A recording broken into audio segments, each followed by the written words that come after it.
Hello everyone, welcome to my YouTube channel. तो आज से हम लोग इसी चैनल पर न्यू सीरीज स्टार्ट कर रहे हैं। तो ये हमारी पहली क्लास है। यहाँ पर कौन कौन से क्लास होंगे इस चैनल पर, ठीक है ना। तो यहाँ पे फ्री जीके क्लासेस होंगी और टाइमिंग आप यहाँ पर देख सकते हैं। डेली ये 10 बजे अपलोड होगी। मंडे, वेडनेसडे और फ्राइडे को जीके की क्लास होगी। और इधर आप देख सकते हैं इंग्लिश की क्लास। इंग्लिश में नॉन ग्रामेटिकल जो टर्म होगा, vocabulary, idiom and phrases, OWS, इन सबको यहाँ पर हम कवर करेंगे। और इंग्लिश की जो क्लास है वो कब होगी, देखिए ट्यूसडे, थर्सडे और सैटरडे को होगी, ठीक है।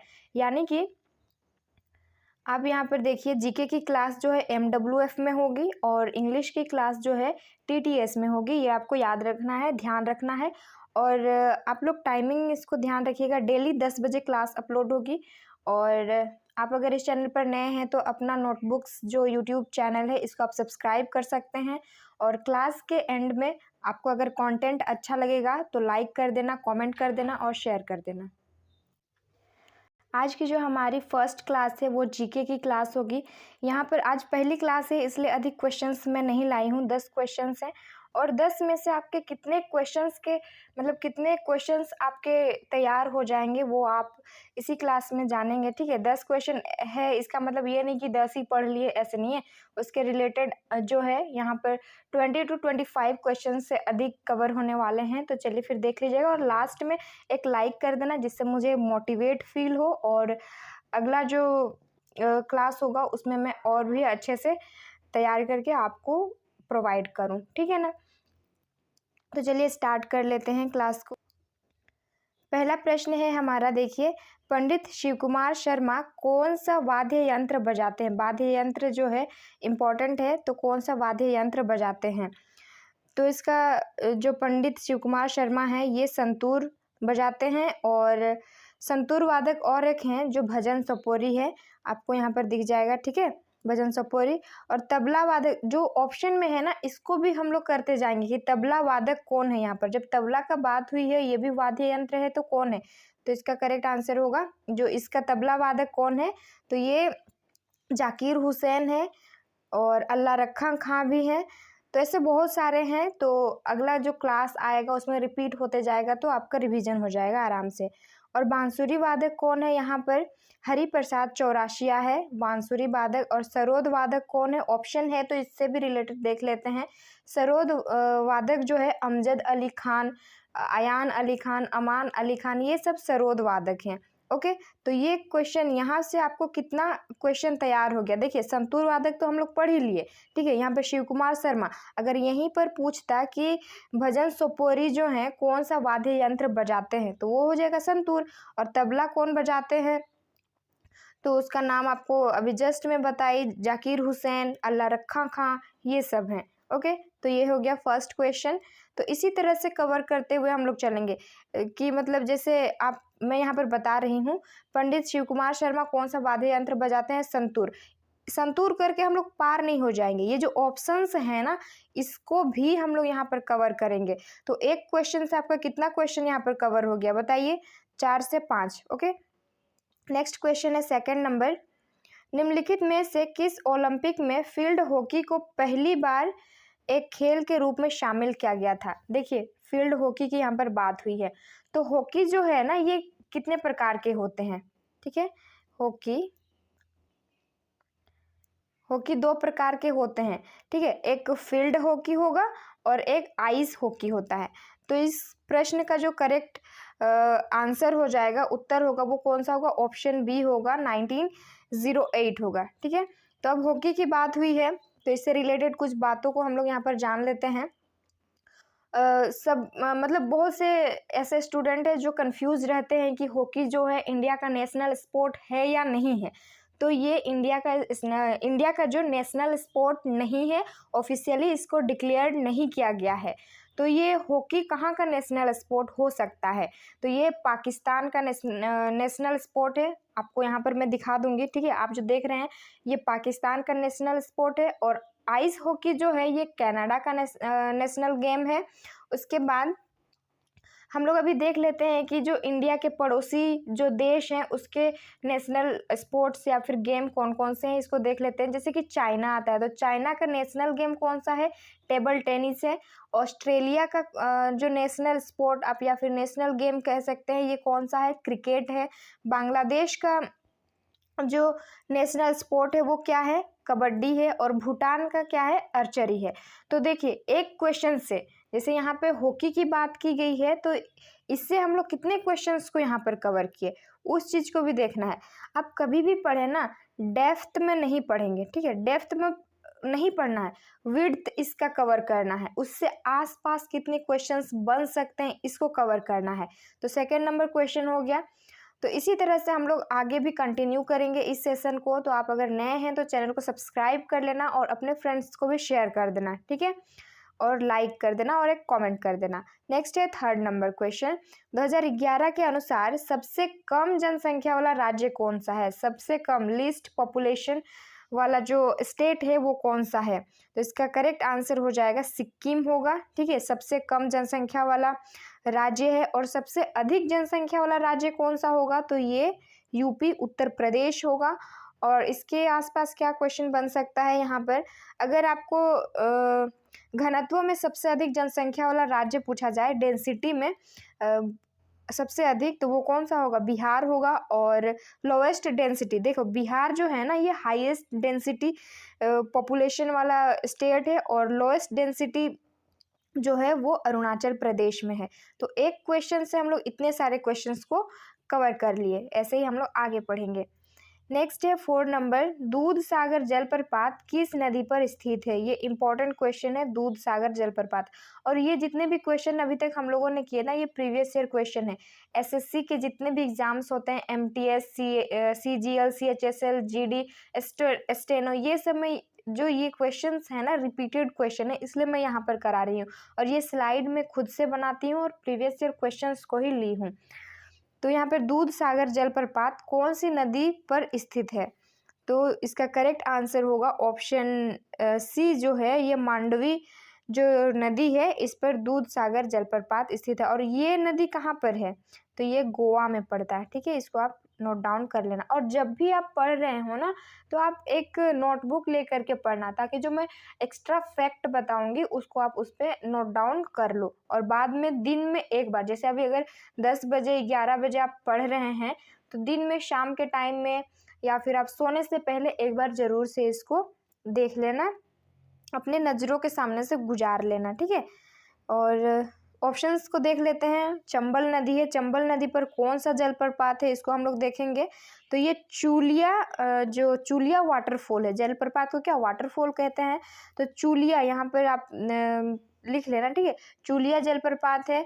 उसके बाद स्वर्ण रेखा नदी पर जो है ये हुंडरू जलप्रपात है, हुंडरू वाटरफॉल है। फिर यहाँ पर आता है नर्मदा नदी पर कौन सा है? तो यहाँ नर्मदा नदी पर जो है ये कपिल धारा और धुआंधार जलप्रपात स्थित है। इस चीज़ को आप लोग नोट डाउन जरूर से कर लेना। क्वेश्चन नंबर 5 है, ओडिशा में रथ यात्रा का केंद्र कौन सा मंदिर है? जो रथ यात्रा होती है, फेमस जो आप कह सकते हैं फेस्टिवल है, वो ओडिशा में होती है। तो इसका केंद्र कौन सा मंदिर है? लिंगराज मंदिर, सूर्य मंदिर, जगन्नाथ मंदिर या तारा तारिणी? तो ये जो जगन्नाथ मंदिर है रथ यात्रा का केंद्र है, ठीक है? जगन्नाथ मंदिर। और ये आप जो ऑप्शंस देख रहे हैं ना, ये तीनों के तीनों मंदिर जो है ये ओडिशा में स्थित है। क्वेश्चन नंबर 6 है, कौन सी नदी अरब सागर में नहीं गिरती है? देखिए क्वेश्चन को अच्छे से पढ़िएगा। अरब सागर में नहीं गिरती है, तो इंडिया हमारा कैसा है? मैं यहाँ पर रफली आपको बता रही हूँ, लाइक ऐसे है ना। तो इधर है क्या? अरब सागर है, और इधर क्या है? बे ऑफ बंगाल है। तो कौन सी नदी है जो अरब सागर में नहीं गिरती है, ये हमको यहाँ पर बताना है। महानदी है। महानदी कहाँ से किधर की ओर गिरती है? तो महानदी जो है ये छत्तीसगढ़ और उड़ीसा होते हुए ये बे ऑफ बंगाल में जाती है। और नर्मदा नदी जो है एमपी के अमरकंटक पहाड़ी से निकलती हुई ये इस ओर आती है, ठीक है? तापी भी जो है तापी नदी भी अरब सागर में गिरती है और मांडवी जो गोवा की रिवर है ये भी अरब सागर में गिरती है। तो यहाँ कौन सी नदी नहीं गिरती है? महानदी जो है ये अरब सागर में नहीं गिरती है, ये कहाँ गिरती है? बे ऑफ बंगाल में ये गिरती है, ठीक है। और नर्मदा नदी की यहाँ पर बात हुई है, थोड़ा सा इसको देख लेते हैं। नर्मदा नदी आपको पता ही है कहाँ से निकलती है? अमरकंटक प्लेट्यू से निकलती है। और जैसे कि तापी है, तापी रिवर जो बैतूल से निकलती है, मांडवी गोवा से निकलती है, गोवा के एक मुर्मू गांव है वहाँ से। और इस पर एक जलप्रपात है दूध सागर जलप्रपात, इसी वीडियो में हम लोगों ने फर्स्ट में, इसके बाद ही शायद हम लोगों ने किया है। तो ये सब याद रखना है। और महानदी जो है इसकी जो ट्रिब्यूटरीज हैं उसको आप लिख लेना। ओंक है, ठीक है, यहाँ पर मैं बता दे रही हूँ। ओंक है, फिर जोंक है और तेल है। अब 7 नंबर क्वेश्चन है, इनमें से अरुणाचल प्रदेश का प्रमुख त्यौहार कौन सी है? कौन सा त्यौहार है? और ये प्रीवियस ईयर क्वेश्चन है, 2022 वाला एग्जाम हुआ था MTS का इसी साल।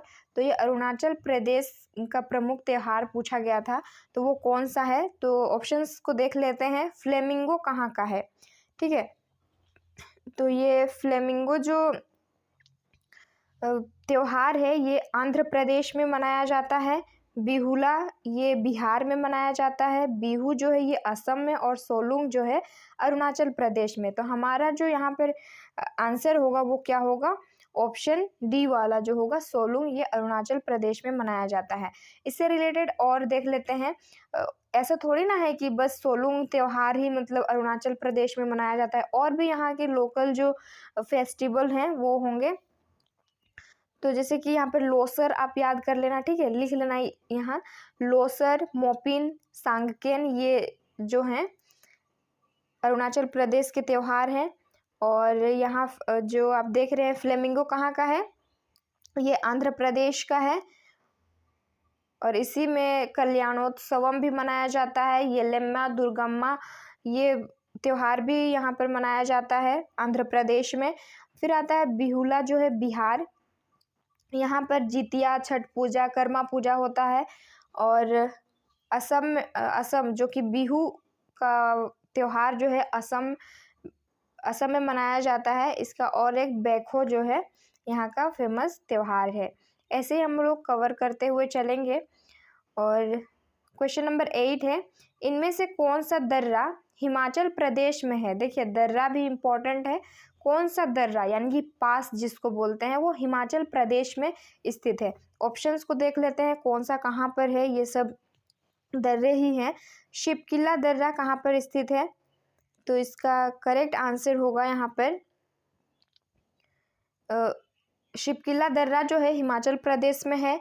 और शिपकिला या फिर शिपकिला जो है ये हिमाचल प्रदेश में है। उसके बाद हिमाचल प्रदेश में और कौन कौन से दर्रे हैं कवर करते हैं। बड़ा लाचला है और रोहतांग है, ये 3 जो पासेस हैं वो हिमाचल प्रदेश में है। उसके बाद यहाँ पर देखिए जोजिला है। जोजिला जो पास है वो कहाँ पर पड़ता है? तो लद्दाख में पड़ता है। और जोजिला लद्दाख में पड़ता है, तो लद्दाख में और कौन सा पास पड़ता है? तो लानक ला पास, ठीक है, यहाँ पर आपको दिख रहा है, ये सब नोट डाउन कर लेना। उसके बाद आता है नीति है, नीति पास। नीति दर्रा कहाँ पर पड़ता है? तो ये नीति दर्रा जो है उत्तराखंड में पड़ता है। यहाँ पर आप लिख लेना धर्मा, नीति, माना और लिपुलेख दर्रा उत्तराखंड में। और नाथुला पास जो है ये सिक्किम में पड़ता है। और सिक्किम में और एक पास पड़ता है जो कि जे लेपला दर्रा है, ठीक है। पास मतलब दर्रा, दर्रा को पास कहा जाता है। तो ये यहाँ पर कवर हो गए। अगर पूछा जाए कि आपको लिपुलेख दर्रा कहाँ पर पड़ता है, कौन से राज्य में है, तो ये उत्तराखंड आपका आंसर होना चाहिए। जो चीज़ मैं ओरली भी बता रही हूँ ना यहाँ पर, उस चीज़ को नोट डाउन आपको करना होगा। अभी 9 नंबर क्वेश्चन को देखते हैं। क्वेश्चन नंबर 9 है, भारत की सीमा कितने देशों से लगती है? और ये MTS में पूछा गया है क्वेश्चन। आपको लग रहा होगा कि इतना इजी क्वेश्चन भी पूछा जाता है, तो बिल्कुल ये क्वेश्चन इसी साल जो एमटीएस का एग्ज़ाम अभी हुआ था मई जून में हो रहा था, उसी में ये क्वेश्चन पूछा गया था कि भारत की जो सीमा है कितने देशों से लगती है। वहाँ पर आप काउंट करने बैठेंगे, टाइमिंग का भी तो ध्यान देना होगा कि कितने मतलब कितना टाइम का भी तो बचत करना होगा ना। तो अगर आपको याद रहेगा कि कौन कौन से हैं तो भी आप काउंट करके लिख ही सकते हैं, और आपको एग्जैक्ट आंसर पता है तो बहुत ही अच्छा बात है। तो देख लेते हैं, 5 तो नहीं है, 7, 6 भी नहीं, 8 भी नहीं, तो करेक्ट आंसर होगा ऑप्शन बी वाला, जो कि 7 देशों से सीमा लगती है। तो कौन कौन से वो देश हैं इसको भी तो जानना ज़रूरी है ना। तो पहला है Pakistan, second Afghanistan, China, Nepal, Bhutan, Myanmar और बांग्लादेश।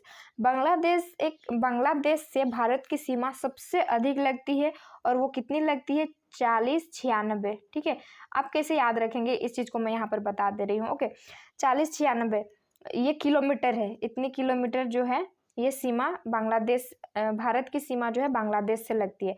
12 नहीं, आपको यहाँ पर 16 का क्यूब याद है।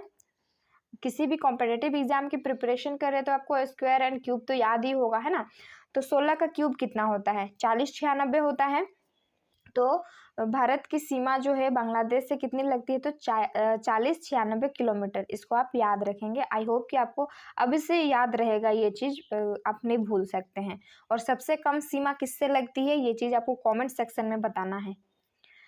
फिर चलिए अभी लास्ट क्वेश्चन की ओर बढ़ते हैं। लास्ट क्वेश्चन है 10 नंबर, इनमें से अफगानिस्तान की राजधानी कौन सी है। ये भी क्वेश्चन एमटीएस में पूछा गया है। तो अफगानिस्तान की राजधानी यहाँ बताना है। सबसे पहले देख लेते हैं कि ढाका किसकी राजधानी है। तो किसकी राजधानी है, आप अगर सुन भी रहे हैं ना तो खुद से बोलना है, अगर आपको पता है तो बोलना है, मेरे से पहले आपको बोलना है। ढाका जो है ये बांग्लादेश की राजधानी है। काठमांडू कहाँ की है, नेपाल की है। और इस्लामाबाद आप सभी को पता ही है, प्यारा पाकिस्तान जो है, पाकिस्तान की राजधानी इस्लामाबाद है। और काबुल जो है ये अफगानिस्तान की राजधानी है। ऑप्शन डी वाला करेक्ट आंसर होगा। तो आप सभी को पता लग ही गया होगा कंटेंट यहाँ पर कैसे मिलने वाला है। तो एक क्वेश्चन कवर किए और उससे रिलेटेड कितने क्वेश्चंस जो है यहाँ पर कवर हो गए, एक क्वेश्चन में कितने क्वेश्चंस के आंसर यहाँ पर कवर हो गए, आप नोट डाउन करेंगे तो आपका बहुत ही अच्छे से रिवीजन हो जाएगा। और ऐसे क्वेश्चन पूछे जाते हैं, आपको लग रहा होगा कि क्या बच्चों वाली ये क्वेश्चंस करा रही है, ऐसे नहीं है, ये प्रश्न पूछे जाते हैं। और अधिकतर लोग सोचते हैं, स्टूडेंट्स सोचते हैं कि इतना इजी क्वेश्चन थोड़ी आएगा, चलो छोड़ दिया जाता है, और पूरा वो डेप्थ में चले जाते हैं। डेप्थ में हमें कवर नहीं करना है, डेप्थ में नहीं, हमको विड्थ में कवर करना है। ठीक है, तो और एक बार मैं यहाँ पर दिखा दे रही हूँ, देखिए ये आपको नोट डाउन या फिर नोट क्या ही करेंगे, आप इसको याद रखेंगे। ठीक है, इंग्लिश की क्लास यहाँ पर वोकेबलरी होगी, विद निमोनिक्स पढ़ेंगे, प्रीफिक्स सफिक्स के थ्रू, रूट वर्ड्स से हम लोग यहाँ कवर करेंगे। और टाइमिंग जो रहेगा 10 बजे रहेगा। आज लेट हो गई है, लेकिन कल से ये 10 बजे से ही क्लास अपलोड होगा। और चैनल को सब्सक्राइब कर लेना। क्लास का कंटेंट कैसा लगा, अच्छा लगा तो लाइक कर देना, एक कमेंट कर देना जिससे मुझे मोटिवेट फील हो, और अपने दोस्तों में शेयर कर देना। सब्सक्राइब करके जो है बेल आइकन को प्रेस कर देना, जिससे क्लास अपलोड होते ही आपको नोटिफिकेशन आ जाए और डेली आप क्लास कर सकें। ओके, फिर मिलते हैं। कल की क्लास जो होगी वो इंग्लिश की क्लास होगी, उसमें रूट वर्ड्स को कवर करेंगे। उसके बाद जो है आगे हम लोग विद निमोनिक्स कवर करेंगे।